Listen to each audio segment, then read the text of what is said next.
warahmatullahi wabarakatuh. Selamat berjumpa kembali dengan saya Hilya Somi dalam pembahasan materi hari ini, yaitu tentang intelijensi atau biasa disebut dengan kecerdasan. Baik, untuk pembahasan yang pertama, seperti biasa kita akan membahas tentang pengertian terlebih dahulu. Apa itu pengertian intelijensi? Pengertian intelijensi adalah kemampuan untuk bertindak secara terarah, berpikir secara rasional, dan menghadapi lingkungan secara efektif.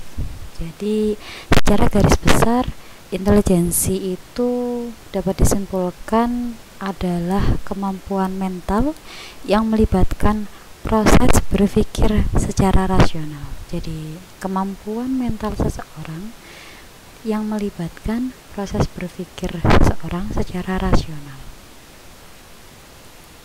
Baik, selanjutnya kita akan membahas beberapa bukti tentang pengaruh keturunan dan pengaruh lingkungan IQ atau intelligence quotient seseorang. Jadi gini, nanti kita mau membahas tentang beberapa pendapat tokoh-tokoh psikologi yang tokoh-tokoh ini ada yang berpendapat bahwa IQ itu dipengaruhi oleh faktor keturunan. Ada tokoh-tokoh lain yang akan berpendapat bahwa tidak, IQ itu tidak dipengaruhi oleh keturunan, tetapi dipengaruhi oleh faktor lingkungan. Nah, tokoh-tokoh siapa saja dan mereka ini melakukan penelitiannya, hasil penelitiannya seperti apa, kita akan bahas setelah ini. Baik, untuk yang pertama, kita akan membahas tentang pengaruh keturunan terhadap IQ dari hasil penelitian McDavid dan Omroth. Jadi, hasil penelitian McDavid dan Omroth ini membuktikan bahwa ukuran kecepatan pengelolaan informasi itu berkorelasi positif dengan skor IQ. Sedangkan kecepatan pemrosesan informasi itu sangat tergantung dengan efisiensi neurologis dan kematangan otak yang dikendalikan secara genetik. Sehingga dari sudut pandang ini itu dapat dibuktikan secara kuat bahwa tingkat kecerdasan seseorang itu sangat ditentukan oleh faktor keturunan. Oke, ini tokoh yang kedua yang masih membuktikan bahwa kecerdasan itu dipengaruhi oleh hereditas. Jadi ada studinya, jadi studi si kembar. Nah, studi si kembar, nama studinya itu studi si kembar. Studi ini menjelaskan bahwa anak kembar yang dibesarkan bersama-sama dengan orang tua di rumah yang sama dan mereka dibentuk di lingkungan yang sama serta gen yang serupa, itu saat berpisah, jadi anak ini kemudian berpisah dengan orang tuanya, salah satu di antara anak ini berpisah dengan orang tuanya dan dibesarkan secara terpisah, mereka itu sama-sama memiliki skor IQ yang sama. Penelitian ini ada di bukunya Bouchard dan McGee yang terbit di tahun 1981. Kemudian penelitian berikutnya yaitu tentang studi adopsi. Penelitian ini dilakukan oleh Bouchard pada tahun 1997. Jadi para peneliti psikologi telah menemukan bahwa skor IQ anak-anak yang diadopsi itu lebih tinggi berkorelasi dengan IQ orang tua biologis mereka dibandingkan dengan IQ orang tua angkat mereka. Jadi pada saat anak-anak yang diadopsi oleh orang tua angkat itu ternyata waktu dites IQ-nya, ternyata IQ-nya tidak sama dengan IQ orang tua angkat mereka, walaupun dibesarkan di keluarga orang tua angkat, IQ-nya tetap berbeda. Sehingga penelitian ini membuktikan bahwa IQ anak itu atau IQ seseorang itu adalah dari aspek faktor keturunan. Oke, kita tinggalkan bukti-bukti tentang faktor IQ yang dipengaruhi oleh faktor keturunan. Kita lanjut ke bukti pengaruh lingkungan terhadap IQ. Nah, ini ada dua tokoh yang menyatakan bahwa faktor lingkungan itu menjadi penentu terhadap IQ seseorang. Blomin dan Petrel di tahun 1997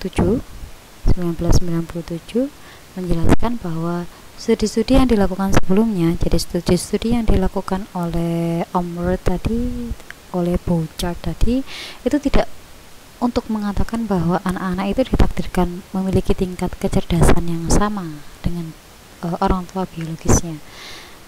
Penelitian-penelitian sebelumnya itu hanya menjelaskan bahwa anak-anak itu memiliki tingkatan IQ yang berbeda dengan orang tua adopsi mereka, just it. Nah, kalau menurut Blomin dan Petrel, anak dengan kecerdasan tinggi yang dikandung oleh orang tua dengan kecerdasan rata-rata itu juga ada.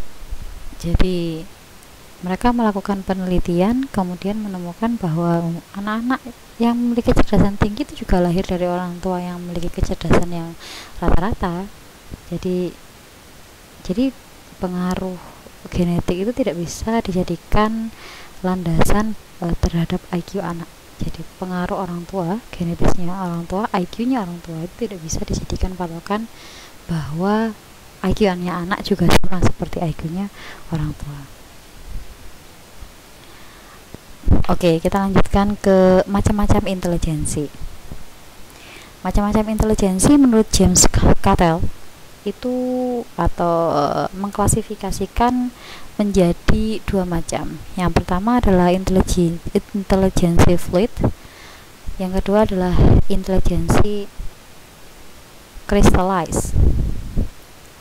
Intelijensi fluid itu merupakan faktor bawaan biologis.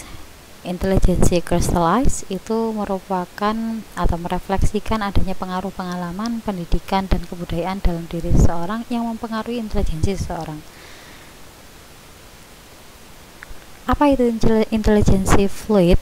Lebih jelasnya, intelijensi fluid itu merupakan kemampuan bawaan yang diperoleh seseorang sejak lahir dan terlepas dari pengaruh faktor belajar, pendidikan, dan pengalaman. Jadi kemampuan bawaan yang diperoleh seseorang sejak lahir tapi tidak ada hubungan sama sekali dengan pengaruh faktor belajar, pendidikan, dan pengalaman.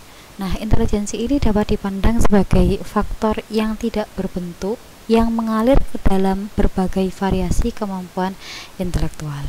Intelijensi fluid itu sangat penting untuk keberhasilan melakukan tugas-tugas yang menuntut kemampuan adaptasi atau penyesuaian pada situasi-situasi baru. Kita kembali ke pengertian intelijensi tadi.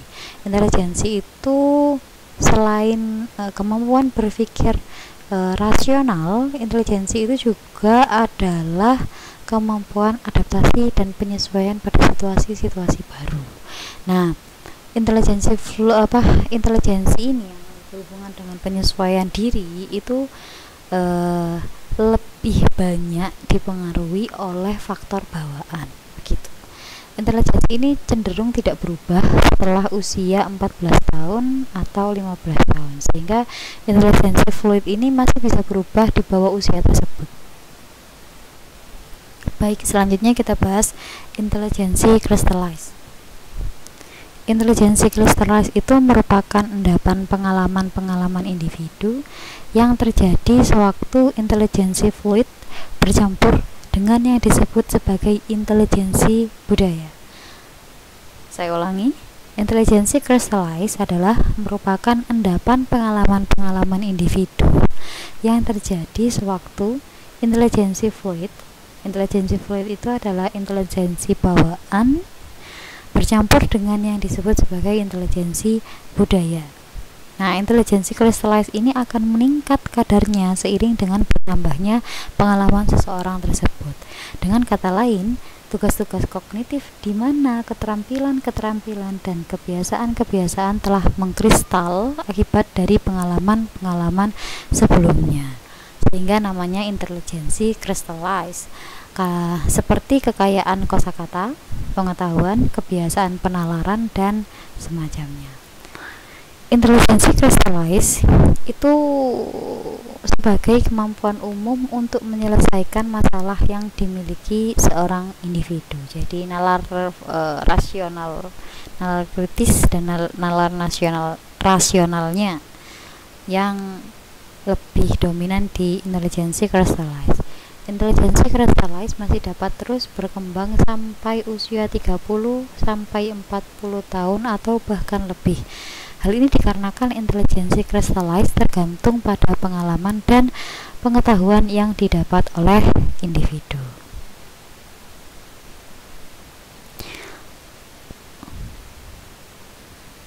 Oke, sampai di sini saya kira penjelasan tentang intelijensi semoga dapat memberi manfaat. Saya akhiri. Wassalamualaikum warahmatullahi wabarakatuh.